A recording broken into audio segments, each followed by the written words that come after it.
Welcome to the Cyber Call, the podcast by Ride of Boom for managed service providers looking to stay ahead in an ever-changing world of cybersecurity. Each week, we dive into the latest threats, trends, and real-world strategies to help MSPs protect their clients and grow their businesses. Let's build a safer, stronger community together. All right, welcome everybody, and happy Monday. Back at the Cyber Call, and this comes off the heels of last week's SonicWall conversation where Spencer had joined us. And, Spencer, this was one of these ones where there was a lot of speculation early on. And in fact, I'm going to put out your 58-second video that I posted post-event on LinkedIn for you guys. You don't have to leave and go see. You can see it later. But it was one of these things, Spencer, where it's kind of, you said, hey, there was speculation by MSPs early on that this was a 0-day. And then you recommended, after finding out, hey, there were misconfigurations, there were firmwares that weren't up to speed.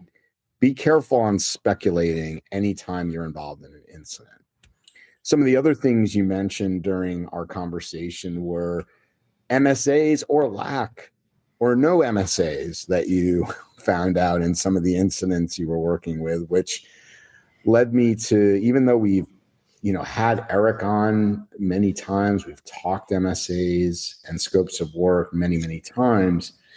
I thought, wow, based on what you're still seeing and what Eric still sees on a daily basis, I wanted to revisit this topic of more specifically how MSAs and SOWs intersect when there is an incident, and the importance of those.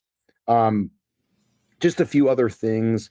Brian, you and I talk a lot about incident transparency. Now, last week I did bring up, because this had just happened, the Workday incident or breach, as it were. And I want to just put here, Brian, the blog from their company, because I thought it was kind of a really an exemplar way to do things. And the reason I say that, Brian, is they specifically came out and said, what to a high degree of confidence, we do not believe, your tenants, your Workday tenants have any risk in this incident. However, here are things that have been accessed. What do you need to be concerned with? Well, our CRM was accessed by a threat actor, where therefore names, emails, addresses, etc. Those are things you do need to worry about. So I just want to give a shout out to transparency, Brian, here, and get your thoughts on when it's done right versus the opaqueness, and what are your thoughts on that? Yeah, Andrew, and I agree with your evaluation of how Workday's handled it so far. I think what struck me about the Workday breach is just how damn familiar this story really is, right? It wasn't some crazy 0-day or nation state exploit or what we always hear, right? Sophisticated cyber attack. It was social engineering, right? It's the same stuff we fight against every single day. And yet a giant like Workday still got hit. So that should tell us all something. But here's the part, Andrew, I think I really want to highlight in their response, is if you read their blog, it's refreshingly transparent, I'll say. And I know we have a couple of lawyers, but I'll just say no legalese, no smoke and mirrors, just clear, direct communication about what happened and what they're doing about it. And I think that's where there's probably a huge lesson for MSPs that are watching and listening, right? When something bad happens, your clients aren't only judging your stack and your tools, they're judging your honesty, your transparency. So do you go quiet? Do you bury them in jargon, right? Or do you own it? Do you explain it in plain English and guide them through kind of that storm, right? Because trust isn't built on, in the absence of incidents, right? Bad things are going to happen. It's built in how you show up, especially like Workday did when the pressure's on. Yeah, I think really well said. And the other thing I want to highlight here is this, they highlight this was an OAuth-based attack Brian, and we often think about the phishing and social engineering specific these days in our world to M365, right? And these man-in-the-middle type attacks. This was one that was done with Salesforce. And so just want to bring that to light, that we do need to be cognizant. This isn't always around M365. It's other SaaS-based applications that threat actors are looking to do this. And so I guess just word of caution or your thoughts on this, Brian, that any SaaS-based app is susceptible to this OAuth attack. Connected equals hacked. I mean, it's just, it's that simple, right? And I think at the end of the day, when you look at it, it's layer 8, it's the humans that we have to watch out for, and it's their fingertips. And I think, any system that is connected is going to be susceptible to some kind of a attack, right? And so to have some of your what we're going to talk about today, right? Have some of that legal framework and structure set in place when something does go bad, kind of have your response, how does that look? Who communicates? How do they communicate? What are we communicating? When are we communicating it? To think about that, right? And the quote is always, the time to repair the roof is when it's sunny outside, right? So get those things in place, and again, because connected equals hacked. Good. Okay. Last but not least, because we're talking legal, I do want to share a blog that Eric wrote. Hey, Eric Monroe. This is a different Eric. This is Eric Tild's blog. It's in the Write a Boom community. He put a really good blog together on the 5 critical elements of your MSA. That's available for you. Don't jump over to it now, if you would. Just stay focused here, and it's available to you whenever you want it. So let's get into some intros, and I'm going to hand it over and off to Phyllis to get on into today's session. So Eric, welcome back. A lot of people know you. You deal with a lot of MSPs out there, recovering MSP, et cetera. But let me let you do a quick intro of yourself. Yeah, thanks, Andrew. And thanks for having me again. I really appreciate it, and thrilled to be here. Eric Tilds, I am a former MSP owner, current MSP attorney, and I help MSPs with essentially fractional general counsel work. So their contracts and things like that. Very cool. Spence, welcome back. 2 weeks in a row. It's great to have you back. For those that may have missed last week, you could give everybody just a quick overview of yourself. Yeah, and thanks for having me back. Love being here. My name is Spencer Pollack. I'm a partner with McDonald Hopkins with the Data Protection Cybersecurity Privacy Group. I'm a cybersecurity attorney, really primarily focused on a lot of breach work. So the group's done about 18,000 breaches. I've done about 1,100 breaches. Those include a substantial amount of MSPs, unfortunately. So fortunately, unfortunately, well-versed in this topic. So looking forward to it. Did you say partner? Did you make partner? Oh, yeah, no, I've been a partner. Yeah. Oh, okay. Well, congrats. A belated congrats. I didn't realize that had happened. Well, it's awesome. About 5 years, but no, I appreciate it. I guess I don't flaunt it. I try to be more humble, but I don't think people would agree that I'm humble. So okay. Well, speaking of flaunting it, Phyllis, let's let you take it away and flaunt it on the convo here. It's Phyllis. Are you there with us? Oh yeah, sorry. My mute was on, so. Oh, it's okay. It looked like you were kind of surfing there, like there was like a waves or something going on. I had to move my laptop as well. So anyway, okay. Hello everyone. I'm all settled now. So Eric, it's always great to see you. Hi, Phyllis. So my first question is: when you review an MSA for MSPs, what's the number one red flag that makes you say this will not hold up during a cyber incident? So it's a good question, and like any good lawyer, I'm not going to answer that question, but I'll answer it in a different way. So I start every new engagement with a new client, new MSP clients, the same way, and that's just a thorough review of their MSA. And when I get a hold of a new client's current MSA, if they have one, you'd be surprised how many MSPs out there still are not using contracts with their customers, any contracts. It still blows my mind, but it happens, right? And when they do send me their MSA, I'll take a quick look at it. And on a scale of 1 to 10, with 10 being the best, most of my new clients' MSAs are a 2 or a 3. They're just not good. They don't cover off the most important topics that really need to be in an MSA, whether that's warranty issues or indemnification issues or liability cap issues or confidentiality issues or ownership issues. They might touch on it, maybe, but usually they don't. Or they have some terms that are just not enforceable. And we'll talk later about limitation of liability and how to draft enforceable limitation of liability provisions. But the first step is having an MSA, right? Forget about what it says. You got to have an MSA.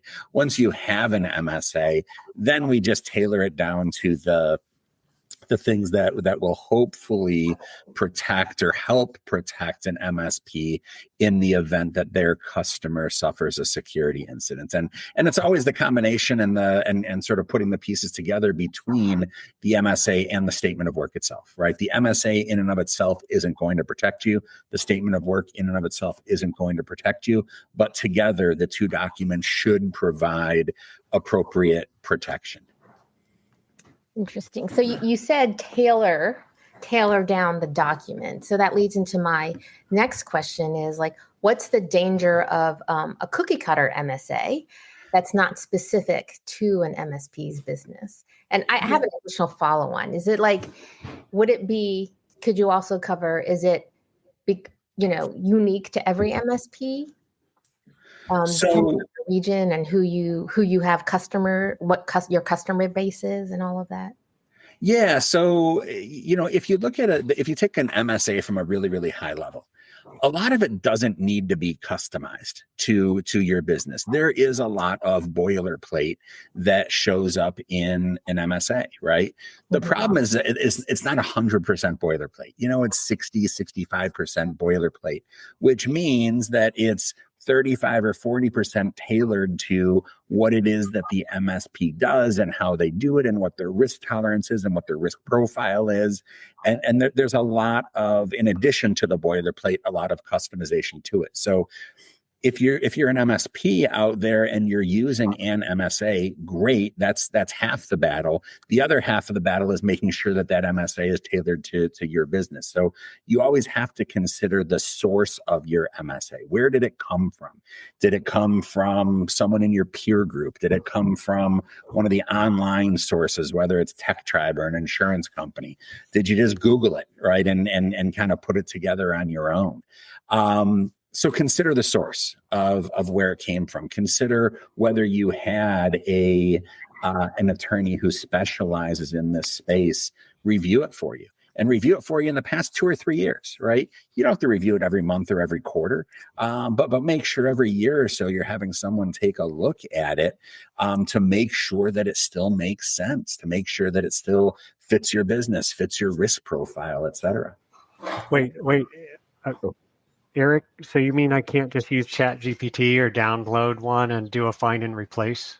It's funny. I always tell my clients, Brian, that if, and I can tell a ChatGPT MSA from a mile away, right? Mm-hmm. And I always tell my clients, I'm happy to review it for you, but I charge you double.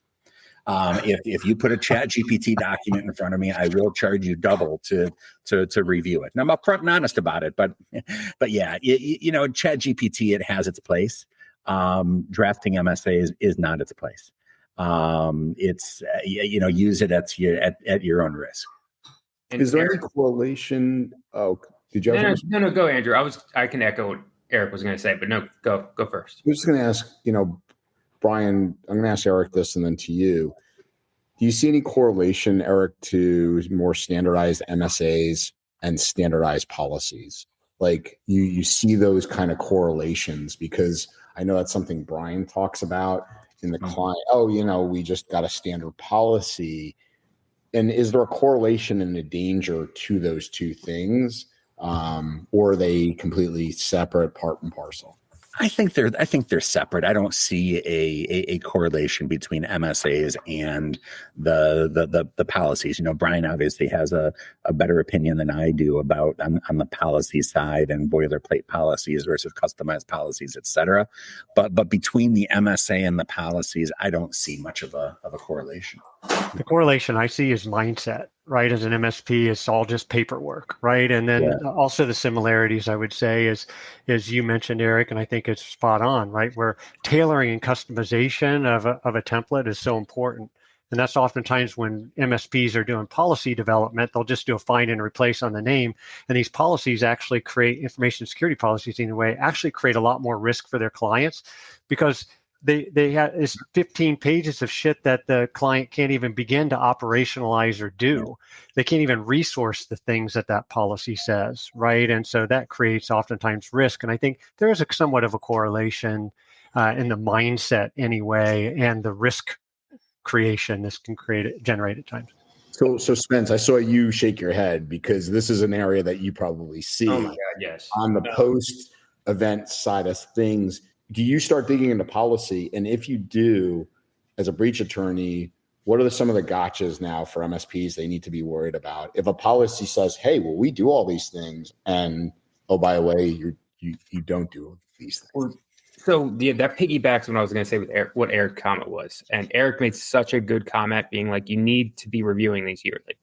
What I tell clients is, and MSPs too, when they get, before or after, you go see your dentist twice a year, I hope. Or maybe once a year. I'm not going to judge if you don't. It's fine. What's a dentist? You're supposed to go twice a year. You're supposed to go to a primary care physician once a year, whatever it is. It's the same thing with lawyers, but nobody seems to think they need to go see someone like Eric. Eric makes a lovely document for you, right? Lovely MSA, lovely SOW. But then you start doing different things in a year, right? You start adding more services that is not in that document. We're not doing things that is in that document, and then you start charging less. Well, then there's a breach by one of your clients. First thing I do is I'll pull the MSA and I'll pull the statement of work, and it says, well, you were going to help implement MFA across the board. And then the MSP says, well, no, because we stopped doing that because they weren't going to pay us. Well, my response is, I don't care. You said you were going to do it. Like, when was the last time you talked to Eric?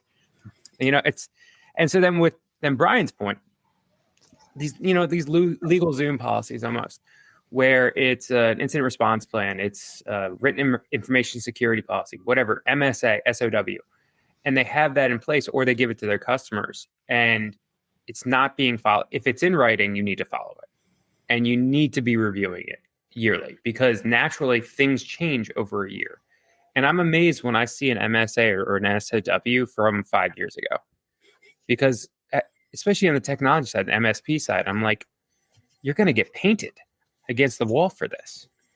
Spencer, this is where we've seen the insurance companies really grab into this, correct? That if they, you said X, this is how the incident was created, therefore we're not paying. I mean, they have teams like, and or hire you, correct? Because they want you to, they don't want to pay, correct? So, hey, Spence, do you see anything in here that's objective that isn't being followed that we can, deny the claim, correct? Not to say that that's their number one thing, but they do want to know those things, don't they?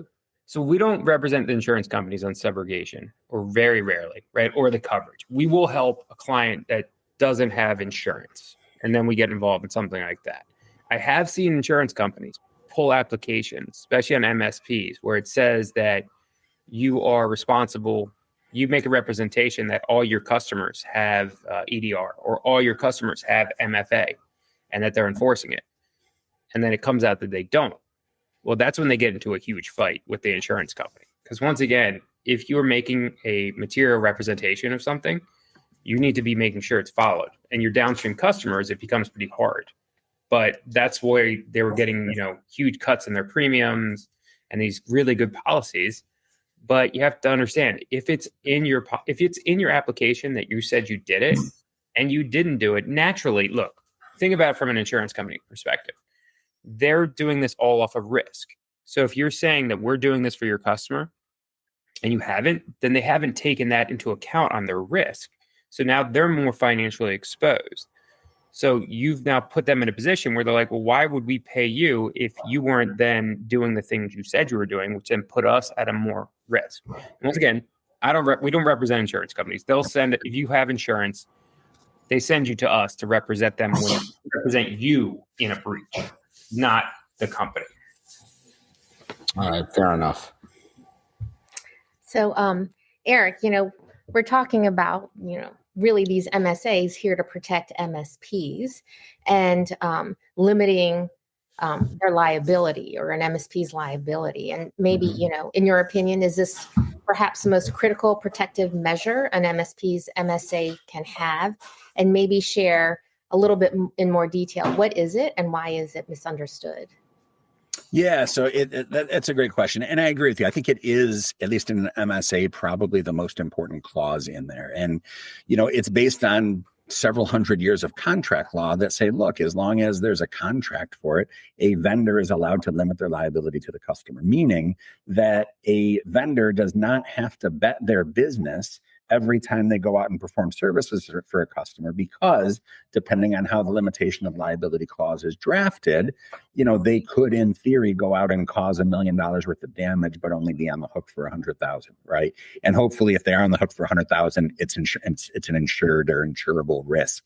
I like to think of risk as a funnel, and I explain this to my clients all the time, where the walls of the funnel are your contracts, your MSA, in this case, a limitation of liability, right? So a lot of risk goes in the top, a little bit of risk falls out the bottom, and that's hopefully caught by insurance. So think about a limitation of liability clause. There's generally two parts of it. There's a limitation on the types of damages recoverable, and then another limitation on the amount of damages recoverable.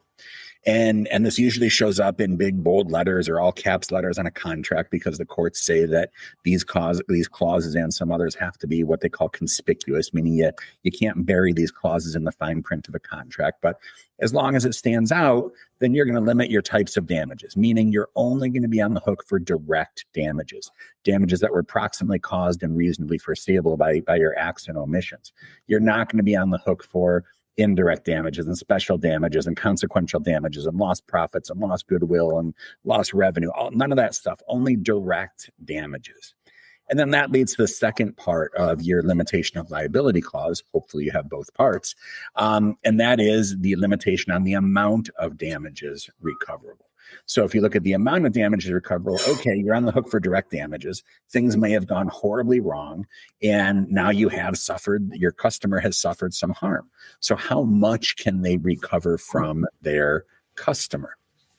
From their MSP. And that's the amount of damages recoverable. And in the IT services world, usually that's a calculation based on a backward-looking period of the customer's spend for the statement of work that gives rise to the liability. And that's important, right? It's not backwards looking for everything that the customer spent with the MSP in the past 6 months, 9 months, 12 months. It's only for the service that, at least it should be, only for the service that gives rise to the liability. So you've got a $3,000 a month managed services customer. You've got a 12-month backward-looking limitation of liability. In theory, the most you'd be on the hook for is $36,000. And again, hopefully that's going to be an insurable or an insured claim. Eric, just real quick, because you mentioned it, Corey says, hey, so what's the danger of a ChatGPT MSA? So the danger is that it's not complete, and the danger is that it's not accurate. There was a lawyer that worked for a judge that got busted not too long ago, and I think Brian and Spencer are smiling because they know the story, where they used ChatGPT to create an opinion for the judge, and ChatGPT went out and found case law from television shows, right? It wasn't even real case law. And they put that in the judge's opinion, and now that attorney's looking for a new job. So it might be a good place to start, but I have yet to see a ChatGPT MSA that is more than 50% thorough, let alone whether or not it's accurate. Interesting. Eric, I have a question, kind of what Spencer was mentioning before. So you said you look back 12 months at the $3,000 that they paid for a service, but in Spencer's example, it was like, oh, that client stopped paying. So let's say that client paid $1,500 for whatever's left over, and your MSA doesn't necessarily match that. Then what happens, for example, in that scenario? So it depends. It depends how it's drafted. It depends on whether language says how much they've paid in the last 12 months or how much has been paid or payable in the last 12 months. If it says it's paid and the customer's way behind and they haven't paid a lot of money, then frankly, that's good for the MSP because now your liability cap would be in theory that much lower. But, we spend a lot of time negotiating these liability caps, not too much time on the types of damages, but definitely the amount of damages, right? And we hear a lot from our clients saying, well, you're insured, so I want your liability cap to be your insurance limits or your insurance proceeds or something like that. Really, really bad idea. You generally don't want that. You usually want to limit it to some period of time and for the services that gives rise to the liability. Eric, speaking of this, Jason Duncan, who was on a few weeks ago, the CFO at InfoSystems, brought up that sometimes, we as MSPs will get a, really big deal in front of us, maybe this big co-managed deal. And, because of his, years of reviewing contracts, he was, dead in set and figuring out, how, what they were asking for, and they couldn't cover what. Can you kind of review maybe what we should be looking for in some of these contracts with these, we get googly eyed with these big contracts, but the customer might be looking for something where we just can't cover it. Yeah. And it's a really, really good point. Right. And I always ask my clients, tell me about your largest customer, right? Tell me how big they are, what you do for them, et cetera. So I can make sure when I'm drafting their MSA that even if their largest customer goes down and even if it's our fault, we can still cover it, right? We can still cover the damages, but it goes to a bigger risk conversation, right? And the risk is you have to look at how you price your deals, right? Because you should be pricing your deals based on the risk that you're taking. So if you come across this whale of a client, you're going to be billing him $30,000 a month. And okay, at 12 months of limitation liability, I could be on the hook for $360,000. I want to make sure I'm appropriately insured, right? But then the negotiation starts on the contract and they say, well, we want, 3 times what we've spent with you in the last 12 months. And now all of a sudden you're talking about $1 million or multi-million-dollar liability caps when you price the deal, assuming you were going to reach a reasonable liability cap. And that's the retort to the customer to say, hey, look, Mr. Customer, I can consider a higher liability cap, but I then also have to consider repricing the deal. And usually the conversation ends there, right? Because the business people get involved. They say, we're not going to pay anything more. And then we can reach a reasonable limitation of liability. Gosh, go figure. Look at contracts, Brian. Have you said that before? A bazillion times, right? Client contracts. Yeah, no doubt. But as we're talking, it reminded me of something. When you're negotiating these contracts, sometimes, especially if it's a big opportunity with a client, sometimes you'll get in there and we play lawyer as MSPs sometimes, don't we? It's like, I want to get this deal. Their team pushed back on me. I'm going to tweak the language in my termination of convenience or something like that.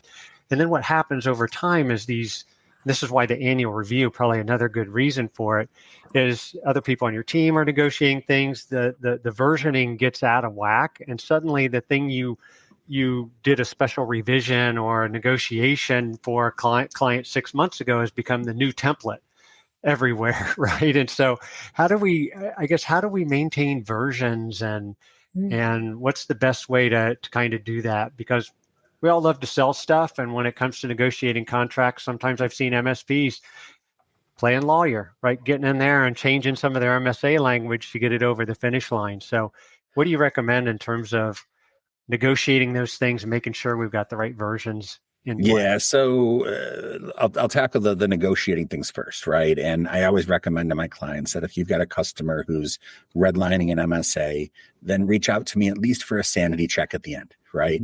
I spend a lot of my day having these negotiations with customers, and it's frankly a pretty simple process if you can get a smart person on the other end of the phone. But I wouldn't recommend the MSP or the MSP owner or their CFO or whomever, their salesperson, trying to do an MSA on their own. Statement of work is a little bit different, right? Statement of work is more of a business document.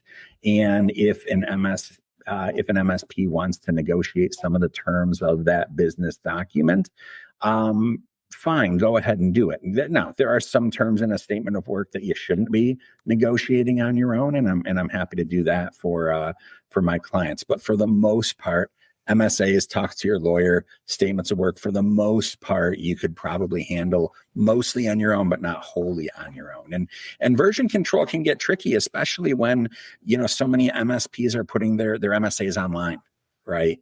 And now you've got an MSA online, and then you go ahead and you change the MSA, or, 2 years from now, you change the MSA, and then which one will control. And it's really, really important. And I talk to my clients about this all the time, that you have to catalog all of your older versions of your MSA, especially those online MSAs, because it's the MSA that's in effect the day that the statement of work was signed that will control for as long as that statement of work is in effect. Right? Just because you toss a new MSA online doesn't necessarily mean that new MSA will control. You always have to look at the dates and make sure that those all line up properly. So, Phyllis, I think you have one more for Eric. Mm-hmm. Okay. So, Keith, I do see your question. We'll get to it. Go ahead, Phyllis. I just want to save some time for Spencer, and I promise we'll get to questions there. yeah, sure. So, what should MSAs include about insurance for both parties? It's a good question. And, the important distinction here is what should it include about your customer's insurance, right? Your insurance, tell your customer what you have, and that's fine. And they should be okay with it. But what should it include about your customer's insurance responsibilities? And I always recommend that my MSP clients require their customers, at least contractually, to carry cyber liability insurance, for example. Why is that important, right? It's not like the MSP can step into the customer's shoes and make a claim on the customer's insurance policy. Can't do that, right? But if your customers as an MSP are carrying cyber liability insurance, then to a certain extent they are taking their cybersecurity posture seriously. Right. And if they're not, they're going to have to come to you. Right. If they don't have insurance, they're going to have to come to you and say, hey, I see it says in your MSA, I've got to have cyber, and I don't have cyber. Right. So what does it do? It drives the conversation, and it says, look, the conversation is going to go in one of two different ways. Either A, the customer doesn't have cyber because they can't get cyber, and that's why they're coming to you as the MSP to get up to some minimum level of insurability. And once they are up to that minimum level of insurability, they can go out and get cyber. That's great. Those customers give me absolutely no heartburn, because then we can write into the MSA that the customer is going to get insurance in the next 3 months, 4 months, 6 months, or whatever, right? We can sort it out that way. The other path that conversation goes down when the customer doesn't have insurance, though, is I don't have cyber. I don't want cyber. I don't need cyber. And the kicker, my favorite, is why do I need cyber if I have you? Right? Those customers scare the hell out of me. And I, as an MSP, I would definitely think twice about whether to onboard a customer who thinks that you, as their MSP, are their insurance, their cyber insurance policy. That's a really, really, really bad idea. So by requiring that insurance or by requiring via language in the contract insurance coverage for your customers, it drives that conversation, and then you get to figure out as the MSP how serious the customer is about cybersecurity. Good points. Thanks. Over to you, Brian. Yeah, I'm going to ask Spencer a few questions. We're going to shift a little bit here, but staying on track nonetheless. But Spencer, help us understand what actually happens in those first 24 hours after a breach, right? Right, a boom, something happens. from your legal perspective, what happens in that first 24 hours, and where do the words on a page come into play? Yeah, no, it's a good question. So what I tell any MSP out there is you're either going to be the hero or you're going to be the GOAT in this situation. Always. Always. Because almost bar none, every time I get on with an MSP and a client, and one of my clients, when an incident happens, the MSP drops and the client goes, was the MSP at fault? Right? Did the MSP do what they were supposed to do? And my response was, I have no idea what's in your contract. If they don't have insurance, then I will pull the contract to find out exactly what they were supposed to be doing and what they were not supposed to be doing. I don't go after, some lawyers are a little different than me. I need an MSP, right, to be cooperative. And so if I start going after them to start with the contractual clauses, naturally they're going to get their guard up, and it makes no sense. So I tell clients to wait. But you have to understand, your contract is either getting pulled by me or by the insurance company. The insurance company, because that goes to the coverage, insurance company steps in under subrogation. So let's just say you're at fault for one of your client's breaches, and the insurance company pays out $1 million on behalf of your client. That insurance company then can subrogate. They can come after you on behalf of the client. Imagine, because they've paid. So the insurance company wants your contract. And then they want to find out what you were supposed to be doing and not supposed to be doing. And that comes up later. So what I tell anybody out there is, if you have a contract that says you're supposed to be doing something and you're not doing it, this is not 5 years ago, it'd be different. Nobody was subrogating. Nobody was going after MSPs or other parties. I don't know why. I was shocked by insurance companies that they weren't trying to claw back money. But now everybody's kind of doing it. Everybody's looking at these contracts to see what you were supposed to be doing and not supposed to be doing. So that's a huge part. The other aspect, though, when it comes to contracts, is relationships. And God help you if you don't have a contract with your client. Please have a contract with your client. Eric and I, a lot of times, I don't want to say it's side by side, because he'll be representing the MSP. I'll be representing the downstream client. But we have very cordial conversations. And it's always good to have kind of two people who are reasonable. I know Eric's not reasonable. I'm reasonable on both sides, right? But it's conversations that Eric and I have. And I usually know if Eric is involved, the contract's going to be really good. And usually the MSP is not going to be at fault. It's the ones that have no contract. You have no limitation of liability at that point. Like, you are literally sitting out there. And these, as you all know, these attacks, these cyber attacks, are millions of dollars that can put you under. There's just no doubt in my mind, especially if you're at fault for multiple clients. So that all starts to add up very quickly. So the contract's one of the first things we kind of look at to figure out who is supposed to be doing what and why. For me, though, I put it on the back burner because that's not the most important thing to me to start. The most important thing is the house is on fire and we've got to control the fire. Understood. Yeah, and the rights of subrogation, I was involved in a nasty thing about 10 years ago, maybe longer. And a lot of MSPs don't really understand that component, the mechanics of that. They think, oh my God, my client's going to come after me. Well, the client oftentimes is satisfied or made whole, by their insurance company. And it's that their insurance company, through rights of subrogation, that's going to come after you and your insurance company, right? And I think a lot of MSPs don't understand that that's how it plays out. You made that point too. And I thought it was a really good comment, saying it's the insurance and the parties involved when an incident occurs that we need to consider, because it's not your customer. As long as it's not coming out of your customer's pocket, like a deductible is $2,500. They probably don't care about that. The insurance company cares about the over $2,500 to whatever.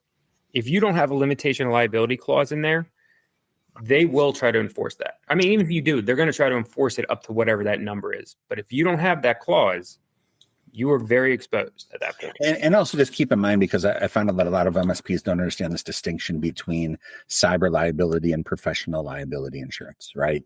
If your customer has an incident, a security incident, hopefully it's going to be covered by their cyber liability policy. If you as the MSP have done something wrong and or somehow liable, it's not your cyber liability policy that would be beneficial. It's your professional liability policy that would come into play. So make sure that you have both. Yeah, great point and distinction there. Spencer, last week you shared that some MSPs speculated that the SonicWall SSL VPN incidents you were working on were 0-day, but facts as they began to come out that they were more like misconfigurations, unpatched systems, and lack of MFA, kind of a combo issue there. Why is speculating a dangerous approach for MSPs? Once again, hero or goat, right? And so when I'm advising a client, including if an MSP has a breach, is because we do a lot of the crisis communications, is we're going to be transparent, we're going to be upfront, but do not speculate. I mean, from the legal side, speculation is the worst thing in the world. To have to backslide on something, especially and then you make a representation, that's a huge problem. So some of the MSPs I was dealing with during these were told their clients, this was a 0-day. This was definitely a 0-day. Basically, we're not at fault for this. We didn't do anything wrong. But then we found out about a week later that there was misconfigurations. And then we also found out under their contracts that they were supposed to be handling those configurations. And they were supposed to be doing the patching. And so you can imagine how the client felt. And the client having these conversations with me being like, basically saying they lied to us. They said it was this. And I don't think it was an intentional misrepresentation. And that's what I told the client. Because I'm pretty transparent with my client, even if it's an MSP's on the other side and I have a client, whichever it is, I'm always transparent. And what I said was the information being given at that time was that it could be. But if I'm an MSP, I wouldn't comment on anything on the forensic side or the cause until you know for certain.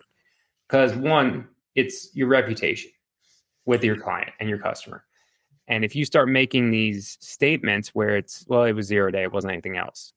It's going to be a lot different when you might have missed something and then maybe you can be transparent with them and it's going to be the reputation and the relationship that you have will be strong enough to protect you versus you saying it was a 0-day, i.e. not my fault, and then it becoming your fault because that's when your credibility is gone.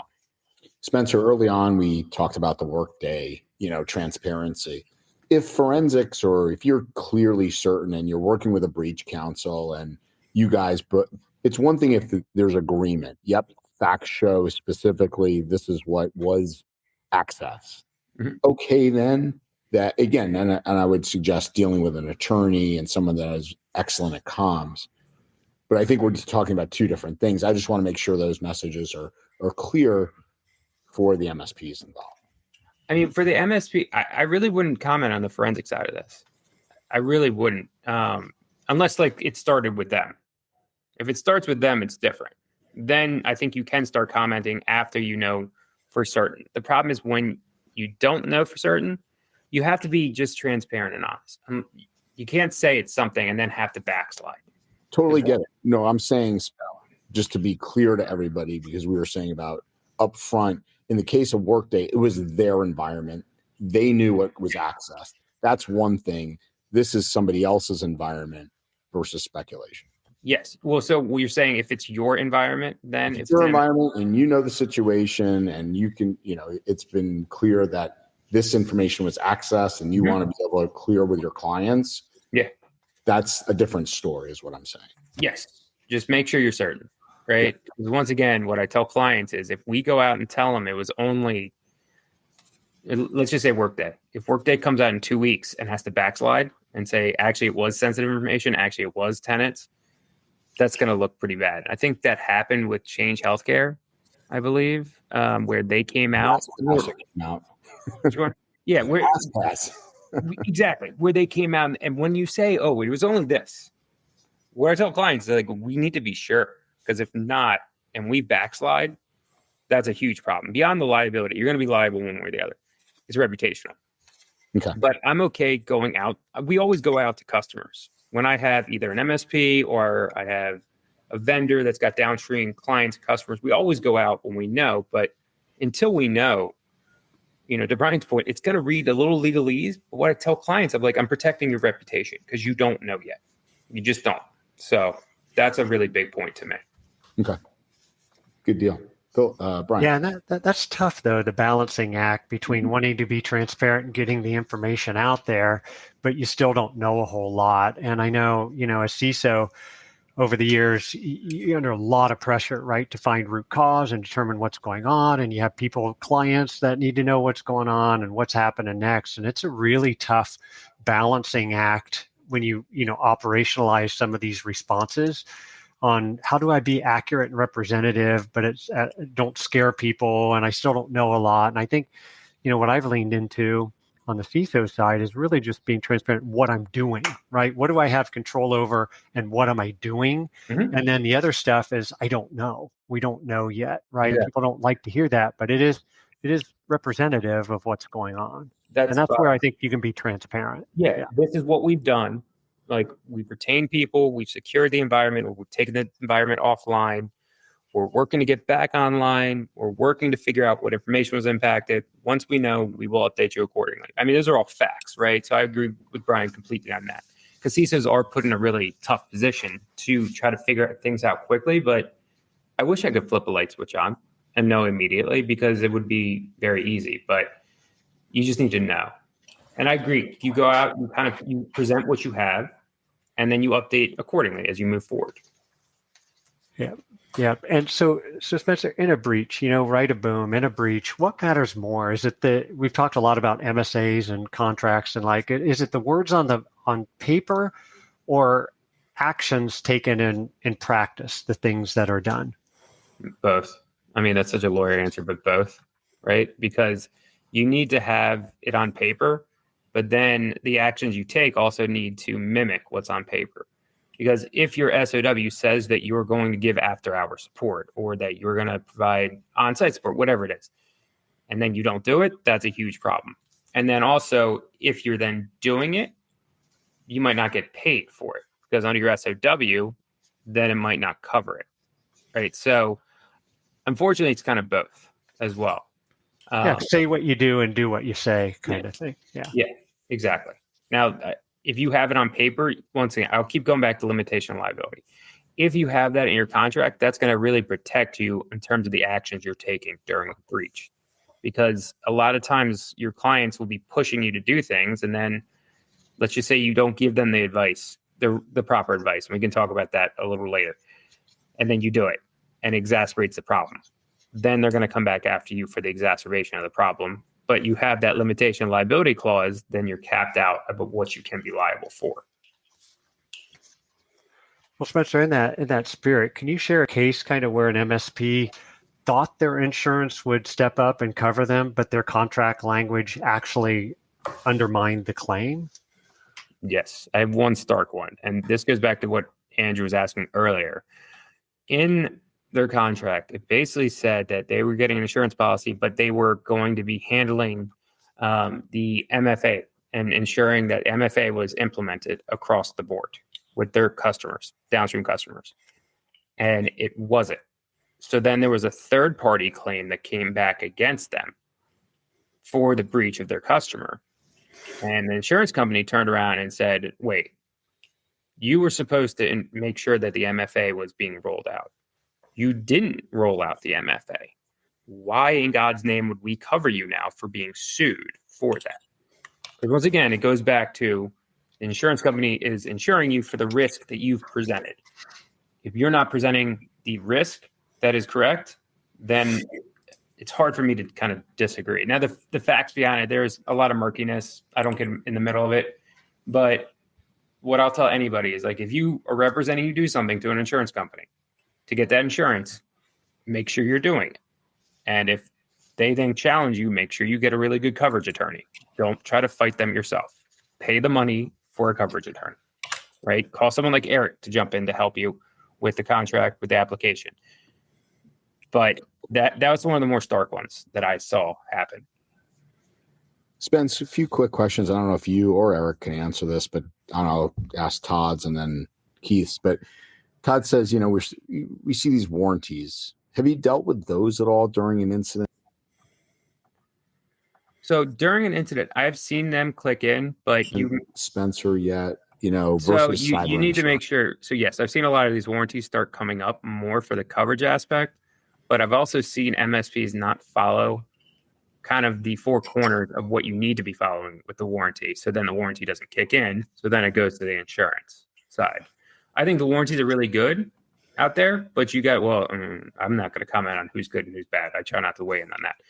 I think from what I've seen, unfortunately, the ones I've seen, it hasn't stepped in because it was some blatant, they just weren't following what they represented for the warranty. And the warranties are a little bit more like cut and dry.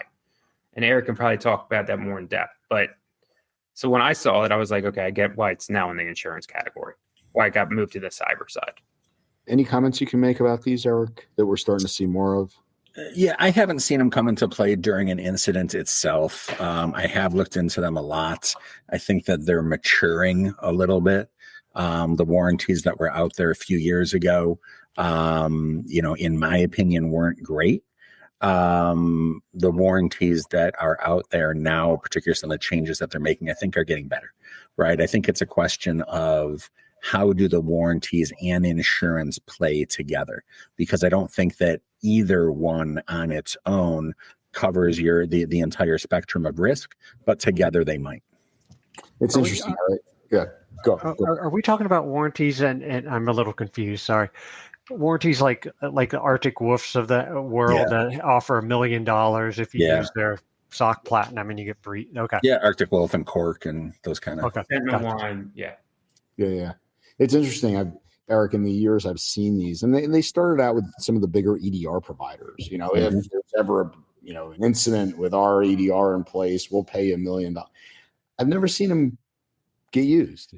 And again, I'm a small microcosm, but I've never had someone go, "Oh my God, it was amazing. We got the." Yeah, and I think that's kind of goes to Spencer's point, right? To say, look, it's not just use our EDR and here's a warranty. It's use our EDR while you're standing on one leg with your left hand in the air on the third Thursday of each month, and if that happens, then maybe we'll cover you. Silly example, but I think that there's a lot more to it. And again, it goes back to MSPs not reading the fine print, not having their contracts reviewed by an attorney, and not fully understanding what they're signing up for. It's important to know that. Okay. And I will say I've seen 2 or 3. I can't comment on Cork or whatnot. I have seen Cysurance and I have seen them pay out on it. So because somebody says who's selling warranties, I was just going to give that 2 cents for him. So Eric, real quick, and then we'll hopefully get the last few questions in here. Keith's been patient. He says, we seem to be focused on the MSA as a protector of liability, but does it protect you from material representation or contracts that counter the MSA? I don't know. I'm not sure I understand that question. Okay. Keith, you could rephrase it, then we can maybe get it looked at. Okay. Back to Phyllis. Got it. Thanks. So on the topic of contracts helping an MSP, Eric, have you seen an SOW clause that saved an MSP from legal action, or also one that a lack of a language in an SOW really harmed an MSP? Yeah, so I've seen it go both ways, and I think that there's 3 really important themes to consider when you're thinking about a managed services statement of work, right? Number 1 is, when are you obligated to perform the services? Too often the MSP just says, here's all the services we're going to provide. It's going to be a 3-year term, sign here, right? Well, the day after the customer signs that, the MSP isn't delivering all of those services, right? They're starting the implementation process, and 3 weeks, 4 weeks, 8 weeks from now, then they're going to be implementing their entire solution. But that's not what their contract says, right? Their contract just says they're going to deliver all these services, right? So one important theme is, when are you on the hook to deliver all of your services? The next theme is, what are the services that you are obligated to provide? And more importantly, what are the services that you're not obligated to provide?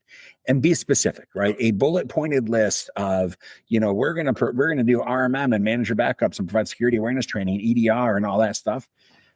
It's just not enough, right? You really have to embellish each one of those to say exactly what you're going to be doing. I always pick on patching, right? We're going to patch all your systems, right? Well, when are you going to patch it, and how are you going to patch it, and how often are you going to patch it, and is it done on the third Thursday of every month for servers, and every Tuesday at 2 a.m. for workstations, and if a patch comes out tomorrow, you better have a good reason why you aren't applying that patch 3 days from now, right? And if you do have a good reason contractually, then you're going to be okay, right? Mm-hmm. And the third theme is your customer has to understand, and the only way to make them understand this is to put it in the contract, put something similar in the contract, that just because your customer suffers a security incident doesn't mean that you as the MSP have done anything wrong, right? It doesn't mean you haven't done anything wrong, but just because the customer suffers a security incident doesn't mean the MSP has failed, right? And your customers have to understand that. We all understand that on this call, right? Because of that, this is what we play in every day, but your customer doesn't understand. It goes back to the customer thinking, why do I need cyber insurance? I have you, right? Your customers need to understand that there's nothing that you can do that is going to be 100% effective from a security standpoint. So those are the three themes that really need to show up somewhere in a statement of work. That first one's really important too, Eric, especially MSPs that have backlogs, right? Yeah, no doubt. No doubt. So I have a quick follow-up. You said, list in detail what you are going to provide. And then you also said and what you're not going to provide. Yeah. And can you go into a little more detail about that? Because I just assumed I'm going to tell you what I'm going to give you. Yeah. If I say this is what you're getting, anything outside of that, well, you're not going to get it. But so that's what a reasonable person would believe, and unfortunately, sometimes our customers cannot be reasonable. So I use sort of a belt and suspenders and another set of suspenders approach when doing that, where I say, "All right, Mr. Customer, here's what you're getting." Right? Mm-hmm. That's it. Right? The suspenders is, "All right, Mr. Customer, if it's not on that list over there, you aren't getting it. Period." Right? You're only getting what's on that list. And then the other set of suspenders is a list of exclusions, right? And the list of exclusions is things that a customer might commonly believe is in there somewhere. Maybe they can't articulate where it is, but they're not getting it, right? Things like incident response and data restoration and things like that. So it's super important to make sure the customer gets that. This reminds me of my estate attorney when we were doing our trust. And you want to take somebody out of your will. Yeah. You can't just not have them in it. You have to put them in it and say they're not in it. Really? Yeah. So they don't think you forgot about them. Yeah, exactly. Yeah. Oh, interesting. Well, we only have 2 minutes left. I don't know if there are any, I don't know, Andrew, if we want to give people an opportunity to say any closing statements or anything. Yeah, let's just do. Keith clarified, Eric. Is that any better for you? That last bottom. If your marketing materials making, it depends. And I know I've said that a lot today, but it really depends on. There's Spencer mentioned the four corners. There's a four corners rule in contract law that says, look, if your contract is unambiguous, then you're not going to look to things that are outside of your contract to try to interpret what your contract says. Now, does that mean that you can have marketing materials that say that your managed services do apples and your contract says it does oranges and you're not going to be responsible? Probably not, right? But it all goes back to making sure that your contracts are excruciatingly clear with respect to what you're doing. It's not a get out of jail free card, right? You can't go beyond puffery in your marketing materials, but it's important that your contracts are really, really tight. Really, really well said. I know we're at the top of the hour. As Tina said it best, could listen to this all day. Spencer, Eric, really great material. I really appreciate you guys coming back. Spencer, thanks for back-to-back weeks. Yeah. I think this helps our community just tremendously. Brian, thanks for coming in and co-hosting. Phyllis, as always. Eric, wonderful seeing you. And everybody out there, have a safe, happy, and healthy week. Next week is Labor Day. Can't believe it. But so we will be off next Monday and can be back at it the following. But you're going to do it Tuesday instead, right? Oh, of course. Yeah, you'll be back doing it for me, right? Excellent. Yes. All right. See you, everybody.